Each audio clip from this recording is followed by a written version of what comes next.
Ano passado, nós fomos com alguns irmãos ao Chile para o encontro de jovens numa comuna chamada Colina. Estávamos juntos, cadê Andrews?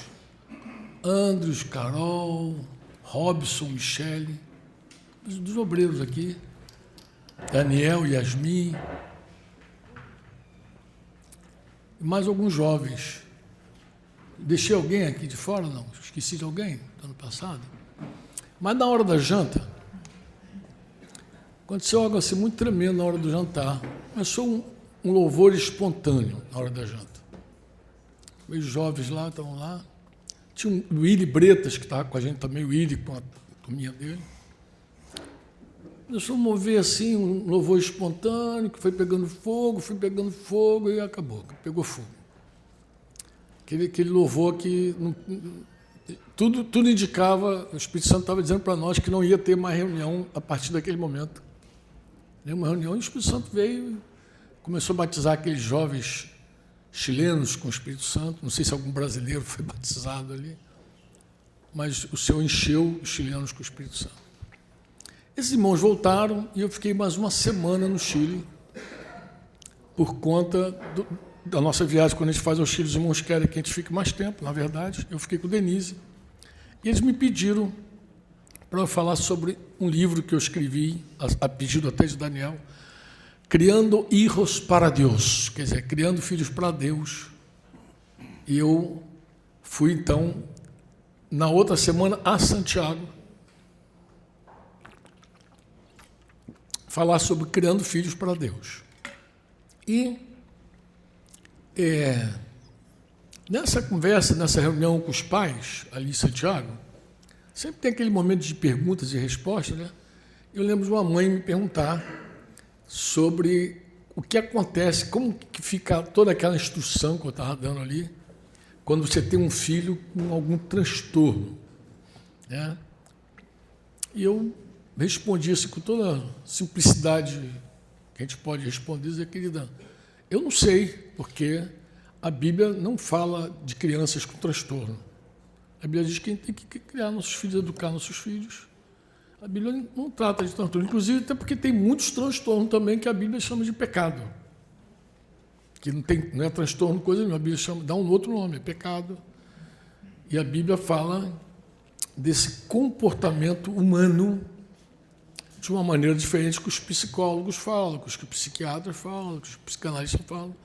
A Bíblia apresenta, talvez por isso também haja um conflito tão grande entre a psicologia, a psicanálise, a psiquiatria nem tanto, porque a psiquiatria trata até de casos físicos reais, com o ministério pastoral. Por quê? Porque também nós trabalhamos com os comportamentos, né? A gente também toca no comportamento humano. Então, o comportamento humano se apresenta para nós e a gente procura pastorear. Aqui estou falando com a maioria de pessoas que, creio que a maioria, a grande maioria, cuida de pessoas, apacenta pessoas, né?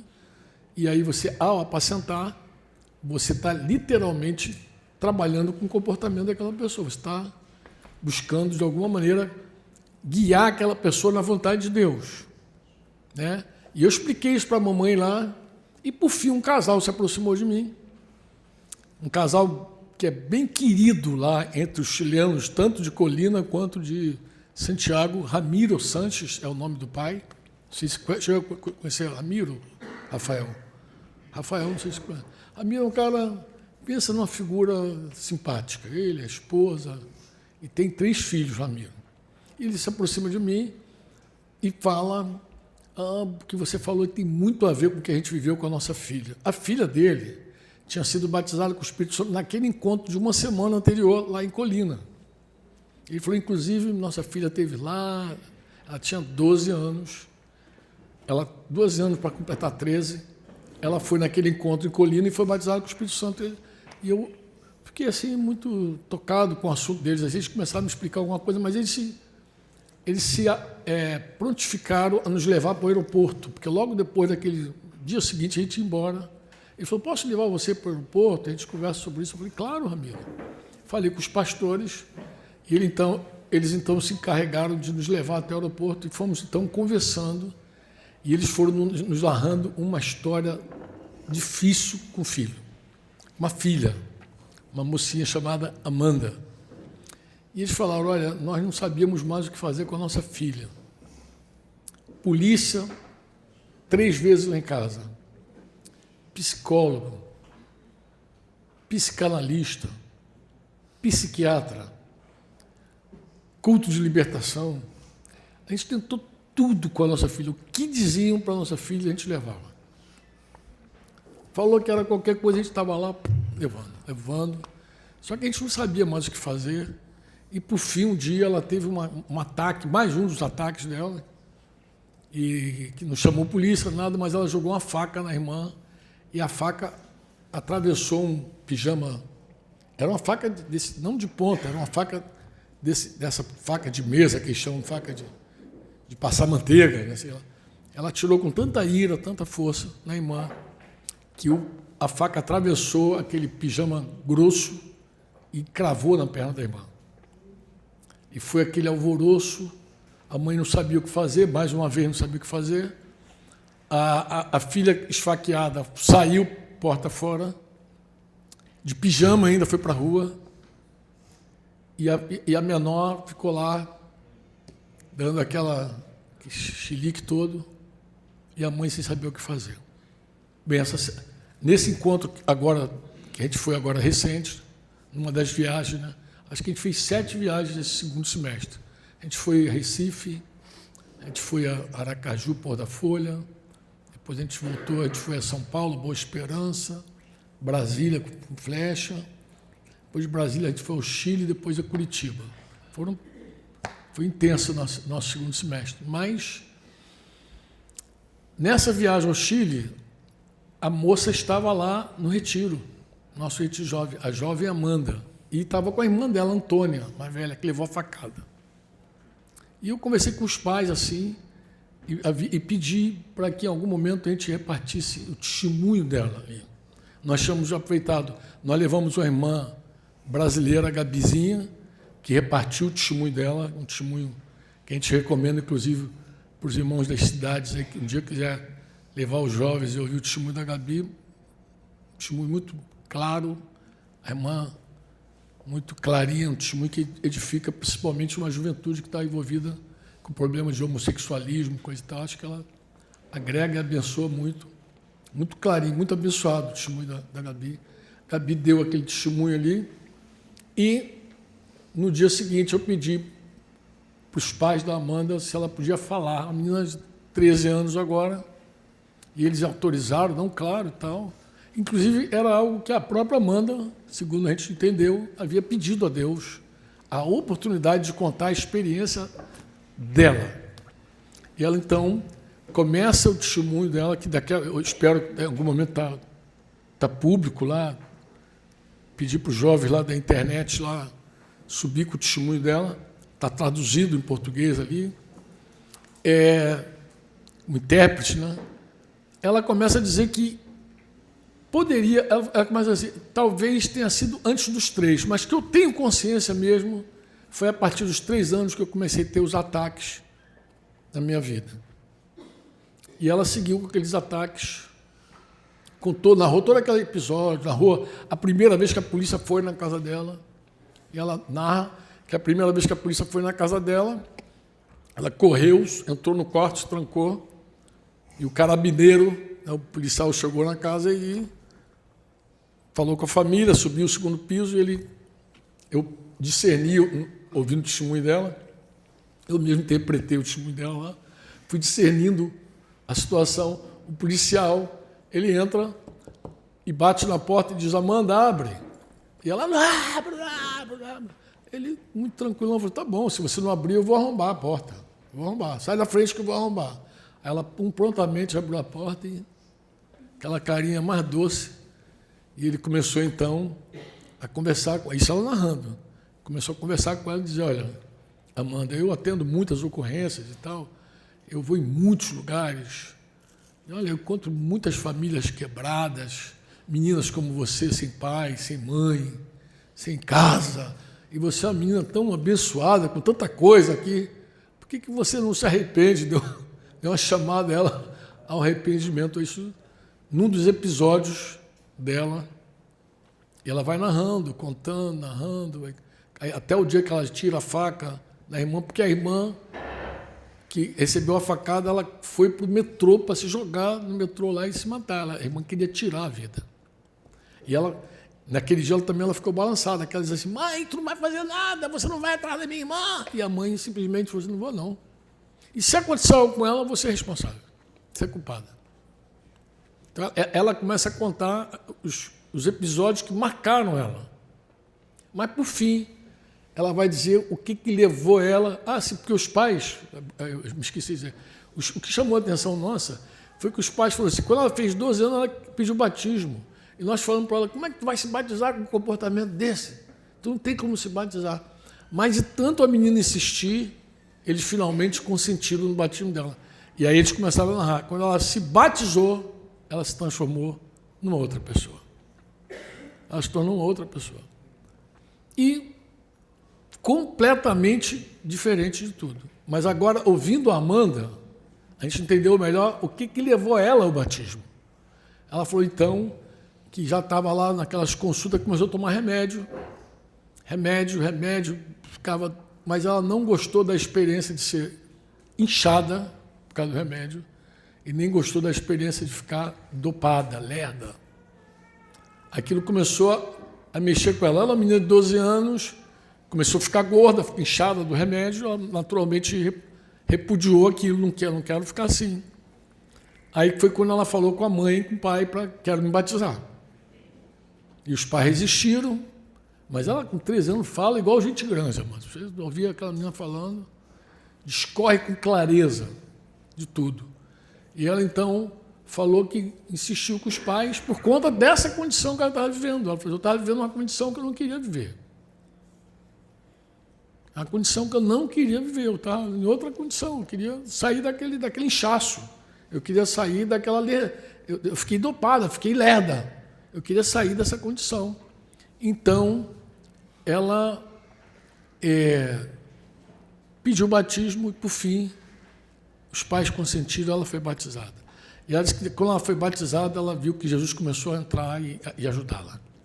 Ela começa a narrar. E ela disse que um mês depois ela teve uma crise. E é impressionante, se você pegar a palavra ira, lá em Gálatas 5, como obra da carne, e você vê o significado da palavra ira no grego, como o grego descreve a ira, parece que aquela menina não sabia grego. E ela começa a descrever aquele fogo via dentro de mim assim, eu ficava e tal, e incendiava, pegava fogo e saía fazendo aquele esculacho todo na vida.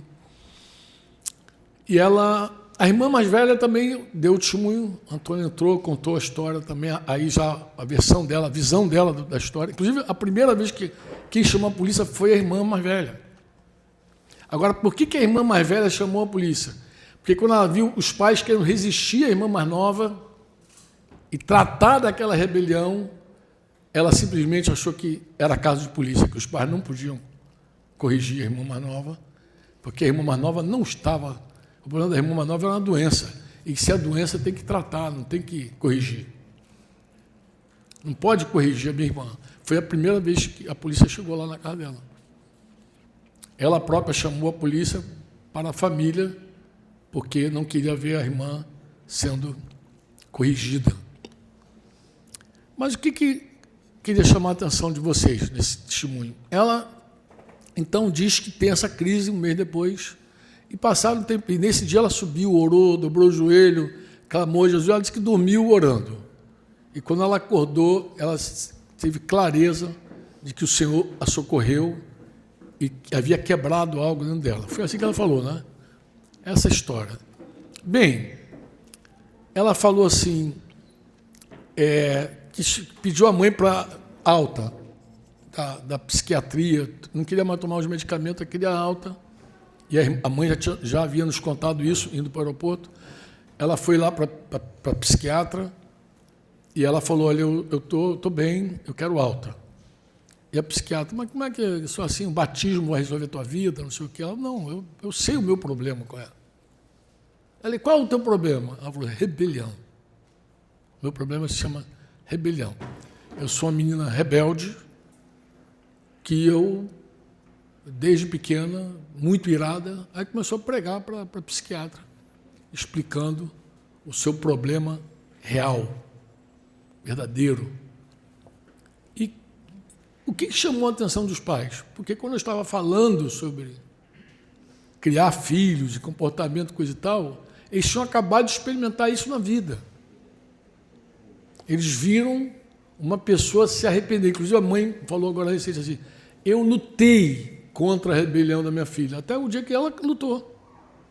Ela própria queria lutar contra a rebelião dela. Porque a rebelião pode ser uma arma de manipulação. A ira pode manipular as pessoas. E uma criança que se ira e que explode e que se rebela, se ela vê que tem ganho, ela vai seguir fazendo aquilo. Tranquilamente ela vai seguir se rebelando. Se ela achar que manipula com aquilo, se ela descobrir qualquer ser humano, tá, irmãos?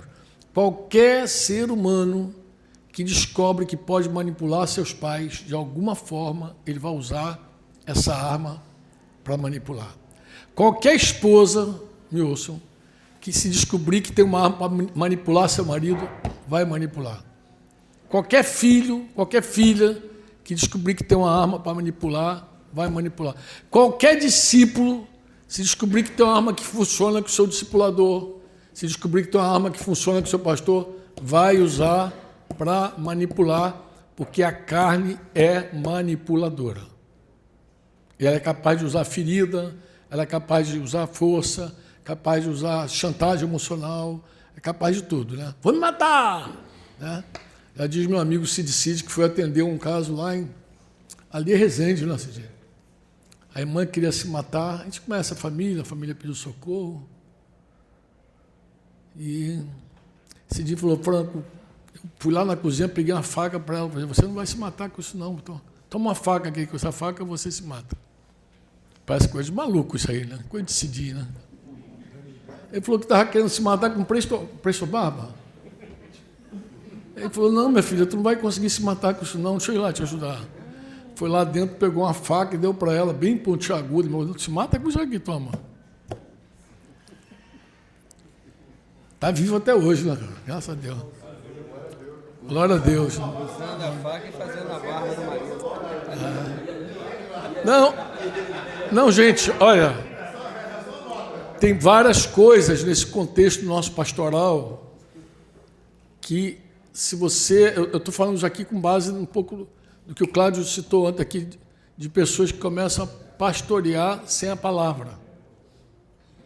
A nossa ferramenta, por assim dizer, usar a expressão ferramenta, é a palavra. A gente não tem nada além da palavra. A gente não tem psicologia, a gente não tem psicanálise.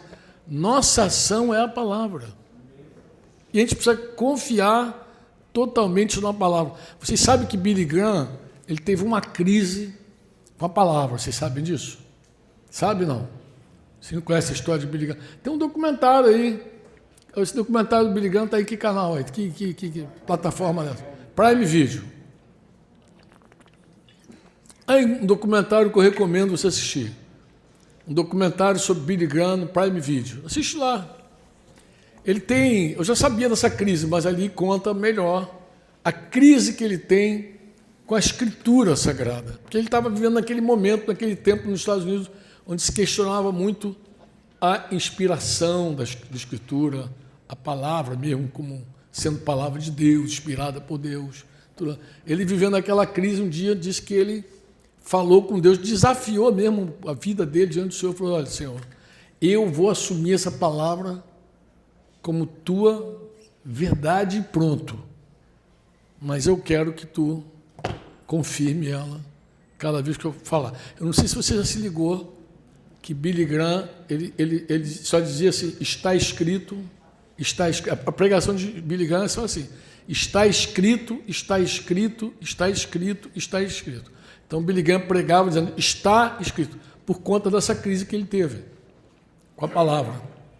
Nós que somos pastores, nós não temos como pastorear ninguém. sem a palavra. Ninguém. Ciência nenhuma vai pastorear as pessoas como Deus quer. A ciência, ela pode, em algum momento, diagnosticar alguma coisa. Eu falei domingo passado sobre a ansiedade, lembra que eu dei uma visão psicológica da ansiedade? Porque a psicologia pode dar uma visão da ansiedade. Mas Jesus diz que a ansiedade tem que ser vencida. Pedro diz que ela tem que ser lançada sobre Deus. Paulo diz que ela tem que ser vencida pela oração, súplica, com gratidão. Então você não encontra na Bíblia nada que te favoreça a ser ansioso. Sabe o que é nada? Nada. A Bíblia nem diz que você é ansioso, a Bíblia diz que você anda ou está. Então não é parte de você a ansiedade, é um estado que você pode estar ou não estar. É desse jeito. É assim a Escritura. Se você quiser cuidar de alguém, pastorear alguém sem a Escritura, você não vai dar palavra que transforma. Tu vai dar vãs palavras. Palavras vãs, diz a Bíblia, que não produz absolutamente nada de eterno. Pode ser um paliativo, uma coisa temporal para um tempo, mas se você quer ver gente transformada, você vai ter que aplicar a palavra de Deus na vida. Alguma coisa, alguma palavra de Deus chegou até a vida da Amanda. Por que você diz isso, Franco? Porque ela pediu batismo. Claro, um dia eu quero me batizar. Então, alguma mensagem chegou no coração daquela garota de 12 anos. E ela, na luta dela, o que ela pensou? Bem, eu não quero seguir inchada, não quero seguir lerda, eu quero ser livre. Jesus. Alguma mensagem entrou nela. E só Jesus operou o que aquela menina precisava mesmo, dar vitória a ela, domínio próprio sobre a ira. Inclusive, quando a irmã foi falar, disse, não é uma coisa que se resolve assim no estalo de dedo, minha irmã ainda luta, mas agora ela luta contra a ira. Ela luta, ela não quer ser aquela menina irada. Ela não quer. Aquele comportamento que foi tratado como doença por 12 anos ali, sei lá, que ela disse que não tinha memória, talvez 10 anos, 9 anos da vida dela, ela tinha consciência de que era rebelião. Aquele comportamento pecaminoso da natureza caída foi tratado como doença por 9 anos, lá, se tratou, mas chegou a hora que ela própria, porque, amados, olha, a situação daquela família era deplorável. Quando a gente ouviu, não foi, Denise, a gente ficou arrebentado, não foi? Pensa numa viagem que a gente voltou assim em choque, quer dizer, feliz de ver o Senhor provendo o socorro, mas pasmos. Por quê? Porque a gente pensou, meu Deus, como essa menina fez a família sofrer? Como que ela fez isso tudo? Como? Fez. E se ela segue sendo tratada como uma pessoa doente, ela talvez não encontrasse solução para ela nunca. É que, graças a Deus, ela creu que Jesus poderia mudar a condição dela. E não só mudar, Jesus trouxe total clareza para ela do que ela vivia.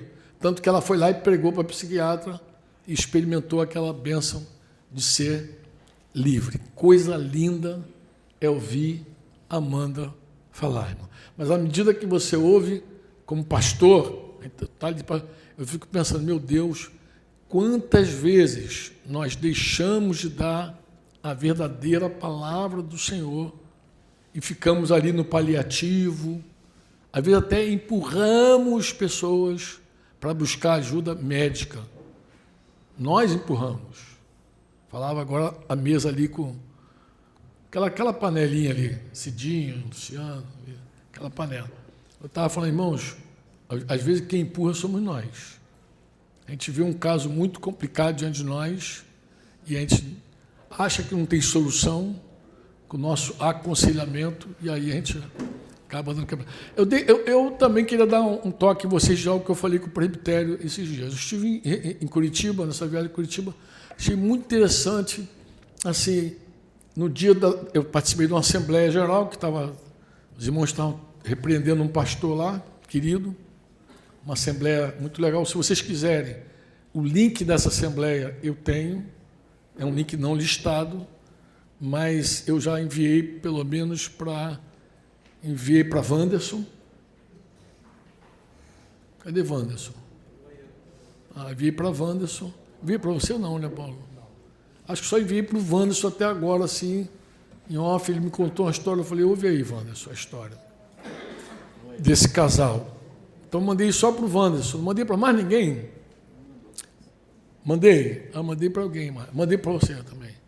Mandei para o Wanderson, mandei para o Daniel. Mas se você quiser, tu faz, Franco, me envia o link, eu quero assistir. Agora só te peço o seguinte, você assiste e não compartilha com ninguém, tá? Então, era uma assembleia que está tratando de um relacionamento conjugal do pastor. E eu estava assim, muito feliz com os irmãos lá em Curitiba, da maneira como eles guiaram a coisa, conduziram a coisa com clareza, firmeza, palavra, de pastorear um assunto tão difícil. Você imagina um pastor com problemas conjugais sendo repreendido por um presbitério e um tema difícil, tema muito difícil. E agora está muito em moda mesmo, as pessoas, por causa da internet, diagnosticarem outras pessoas com transtorno. Então, já vi mais de uma vez uma esposa dizer que o marido é narcisista. Virou psicóloga. Não, vi aqui, peguei os traços. Acho que botou na IA, né? Meu marido é assim, a IA, pimba, narcisista. Eu ouvi um psiquiatra, num podcast. O psiquiatra, no podcast, ele falou que não é fácil diagnosticar alguém com um transtorno. E ele explica por quê. Não é cristão, cara. Credo. Ele falou assim, olha, existe um questionário. Se o cara aqui responde esse questionário aqui de um jeito, eu vou diagnosticar ele com tal. Mas se ele for lá para o Japão e mudar alguma coisa desse questionário, acabou, já não tem mais aquele transtorno, é outro problema. E assim vai. Por mais que a psicologia, a psiquiatria tente ter uma corrente única, o livro de transtorno eu vi lá nos Estados Unidos, é um bitelo assim, ó, é mais grosso que a Bíblia. Então não é fácil mesmo. Mas independente de qualquer coisa da alma, irmãos, nós lidamos com a pneuma. Existe fundo espiritual. Se a alma, se você identificar que a pessoa na sua alma tem sede de controle e ela quer controlar tudo, e por isso está ansiosa, a alma diz isso, tu vai no espírito e diz, filha, você precisa confiar em Deus. Lança sobre Deus a tua ansiedade, porque o ansioso não lança nada. O ansioso quer tudo na mão dele. Uma pessoa ansiosa ela quer controlar as coisas, ela não quer lançar. Lançar é para quem quer ficar livre da ansiedade. Quem lança?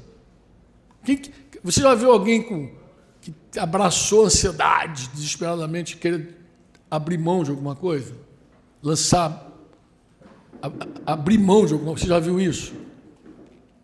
Não tem, cara. Todo mundo quer controlar, quer o controle. Mas eu posso diagnosticar o cara e dizer assim, olha, eu vejo que você é um cara muito controlador. É um problema de alma mesmo, é psicológico esse teu problema. Mas a solução está no teu... Você nasceu de novo. Você é uma nova criação em Cristo Jesus. Diga, eu sou nova criação. Você já parou? Você sabe o que está dizendo? Você tem noção do que está dizendo? Eu te aposto que a maioria que fala eu sou nova criação não sabe o que está dizendo. Não sabe, de verdade, não sabe. Porque o texto, inclusive, fala nova criação. A gente fala nova criatura, né? Mas deram uma olhadinha no texto, viram que o melhor seria nova criação em Cristo. Você tem noção? Eu vou te falar como eu creio que o Espírito Santo começou a falar comigo sobre esse texto. Eu nasci em 1960, dia 5 de dezembro de 1960, como resultado de um adultério do meu pai. Meu pai foi lá, adulterou com minha mãe, eu nasci. Podia abortar, mas minha mãe não quis. Pum, está eu aqui. Aqui estou eu. Se Deus me der vida, nas próximas 2 semanas eu completo 65 anos de idade. Dia 5 de dezembro. Meu pai me quis? Com certeza não. O cara casado, uma menina solteira, que é o cara que adultera, pula a cerca, quer um filho. Não quer, claro que não quer. Tu acha que minha mãe celebrou na hora que descobriu, está grávida? Tu acha que ela celebrou? Que lindo, estou grávida, é meu sonho, vai se cumprir. Foi assim? Tu acha que foi assim? Ou bateu um medo? Década de 60, irmãos.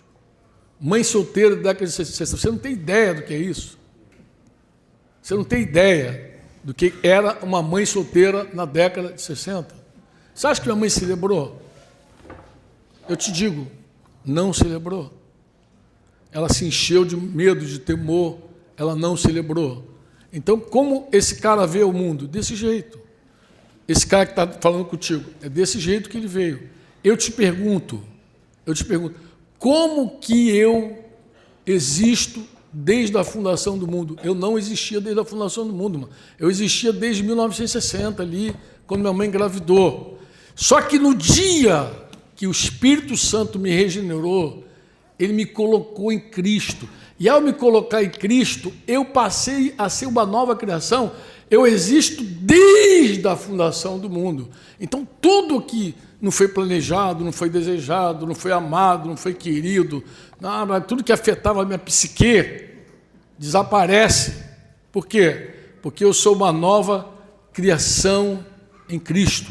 Acabou. Nem tenho desculpa dizer que eu sou rebelde porque o mundo quis assim. Não tem desculpa nenhuma. Tudo é balela, tudo isso é balela. Ó, um cristão nem pode choramingar seus traumas. Sabe por quê? Eu vou pegar uma frase que eu ouvi também, acho que naquele livro, Ego Transformado. Ele falou que muita gente diz assim, meus sentimentos estão feridos. Sentimento fica ferido, amado. Algum sentimento teu fica ferido? Para de pensar que está dizendo, a bobeira que está dizendo. Quem está ferido é teu ego que fere. Teu sentimento não, pô. É isso que o autor diz que eu gostei. Eu falei, esse cara é dos meus. Sentimento não é ferido nunca. Mas no caso teu e meu, que fomos transformados numa nova criação, nem esses traumas que as pessoas defendem tanto você carrega, porque você acabou, aquela criatura que cheia de trauma, ela não existe mais. Ela não existe, simplesmente não existe. Aí você fala, por quê, Franco?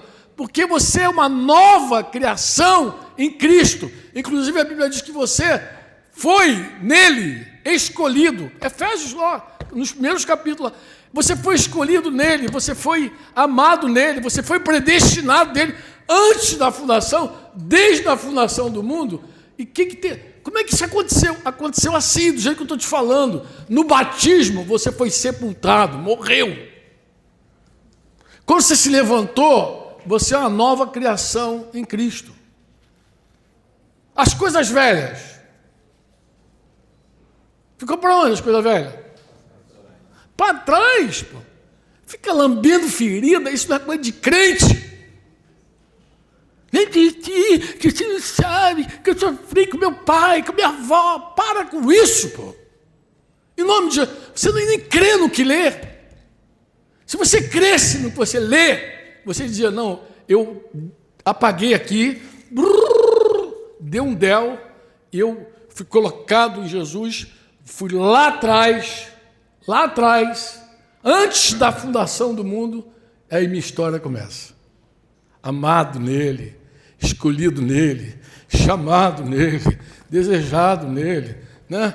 Segundo a sua boa vontade. Lê Efésios, lê lá, mano, vê o comecinho da carta. Quer ler? Vocês querem ler? Não, tem que ler, mano.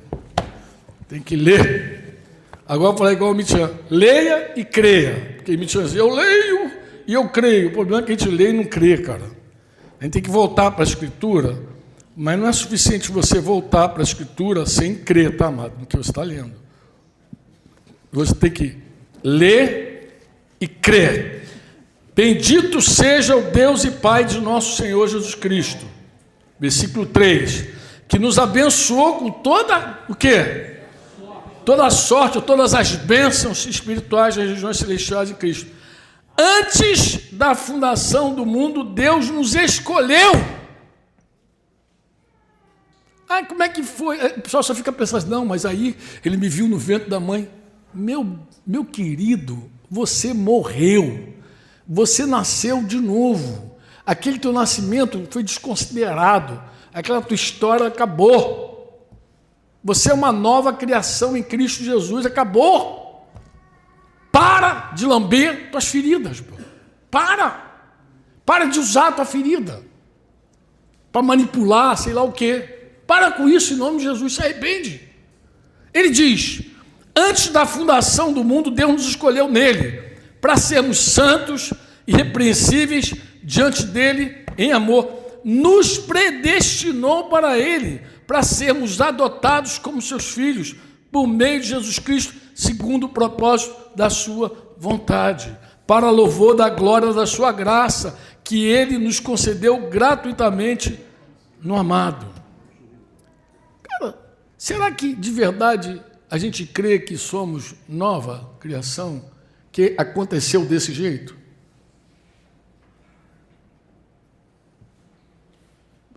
Alguns só vão descobrir quando morrer, mas você pode descobrir hoje em vida.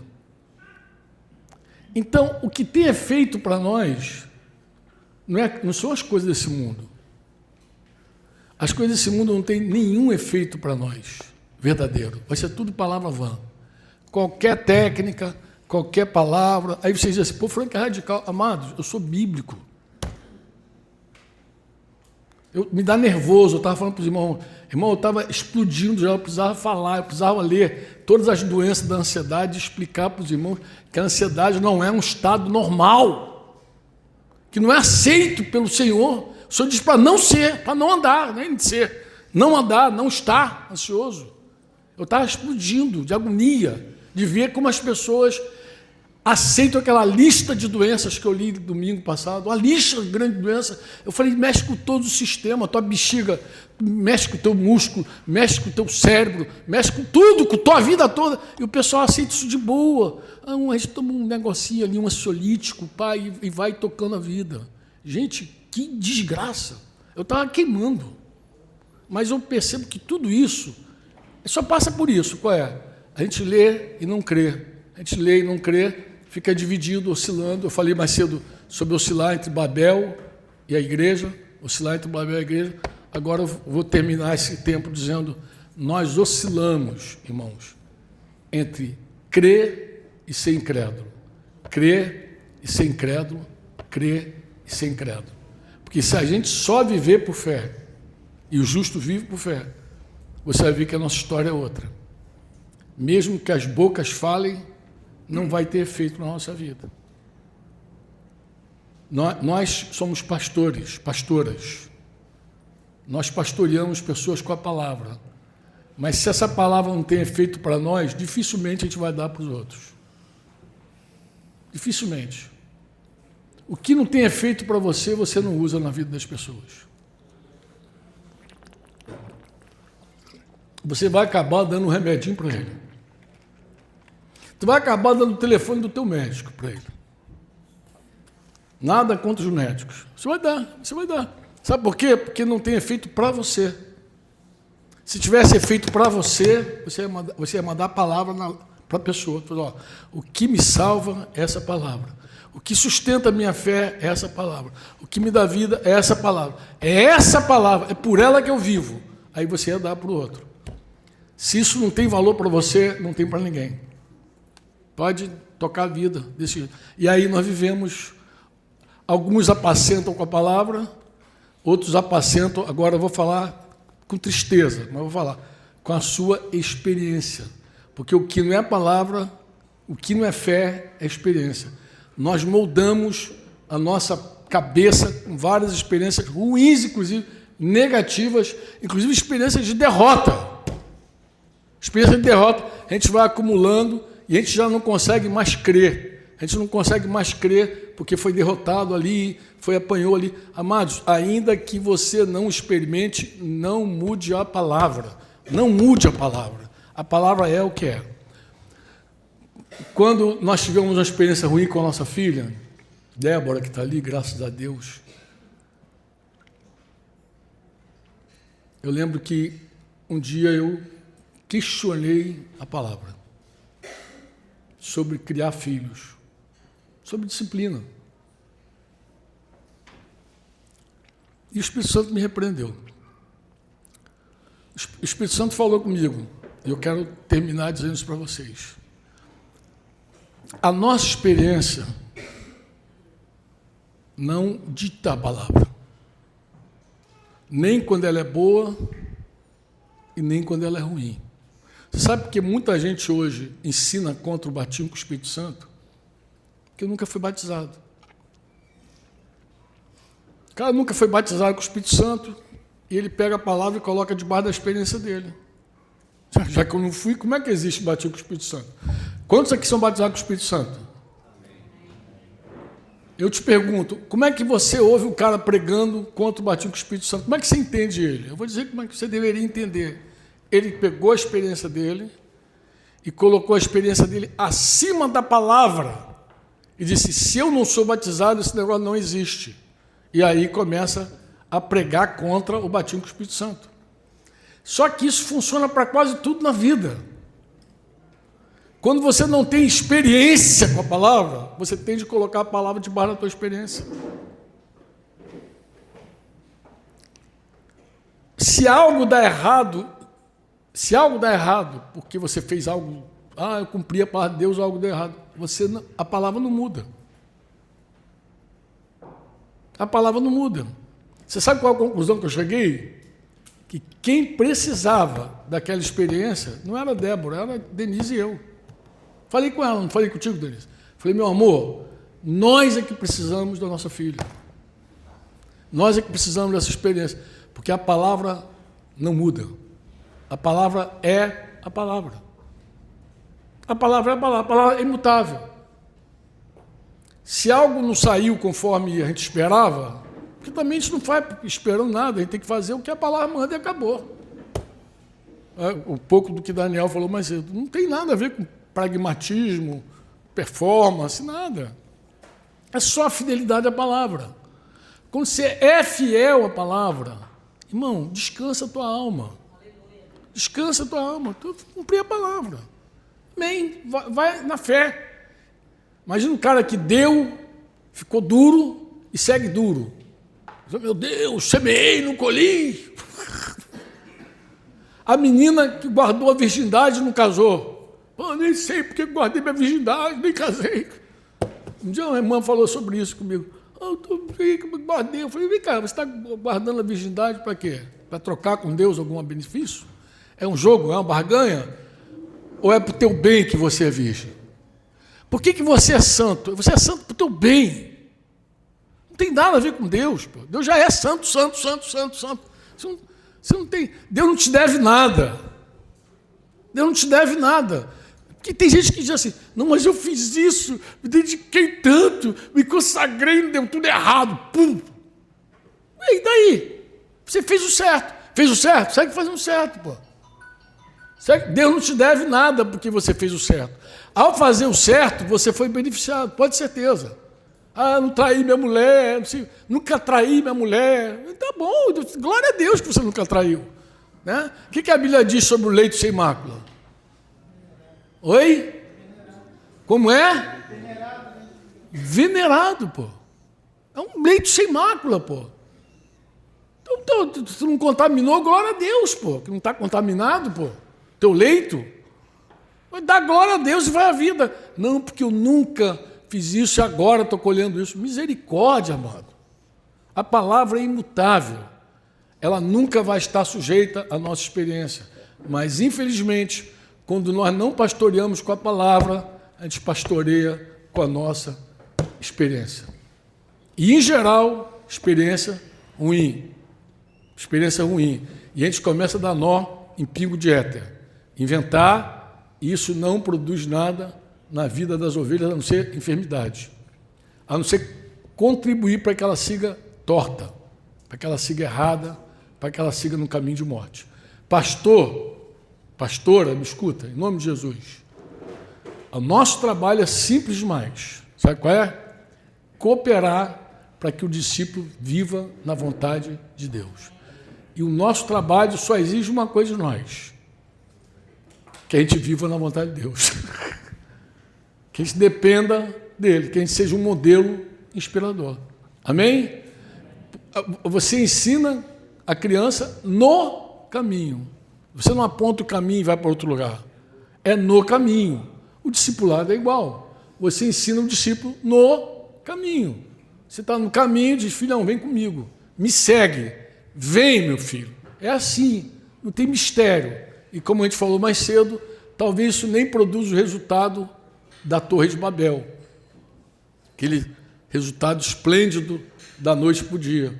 Mas seja fiel ao que Deus te deu para fazer. Amém? Seja fiel à palavra. Amém? Eu quero recomendar para vocês, terminando assim, a leitura desse livro aqui. Eu acho que eu mandei para a maioria dos pastores do nosso vínculo. Mandei de presentes, não um presente meu, não. Alguns irmãos, empresários, foi assim, não foi? Foi assim que vocês receberam esse livro, não foi? Com uma cartinha, um bilhetinho. Então, foi assim que vocês receberam. Mas, de repente, seria bom você investir em líderes que estão contigo. O Andros falou comigo que estudou, começou a estudar esse livro, terminou já, né, Andros? Com um grupo, e ele estava me contando uma coisa que eu já vivi com outro livro. Ele falou: Franco, sabe que coisa coincidente? Eles liam em casa, depois a gente estava junto, a gente lia também. E sabe que eu percebi? Que eles liam exatamente aquilo que eles estavam precisando ler. A porção que cada um leu era Deus falando com eles. Parece uma coisa tão simples, né? Mas quem já fez essa dinâmica de estudar livro com alguém, você fica impactado, às vezes, quando alguém pega uma porção para ler e você diz: meu Deus, é justamente a parte que te cabia desse livro. Então, eu queria recomendar, porque esse livro fala um pouquinho sobre a importância de uma vida sóbria e vigilante. Amém? Atendendo 1 Pedro 5. Deu nossa hora.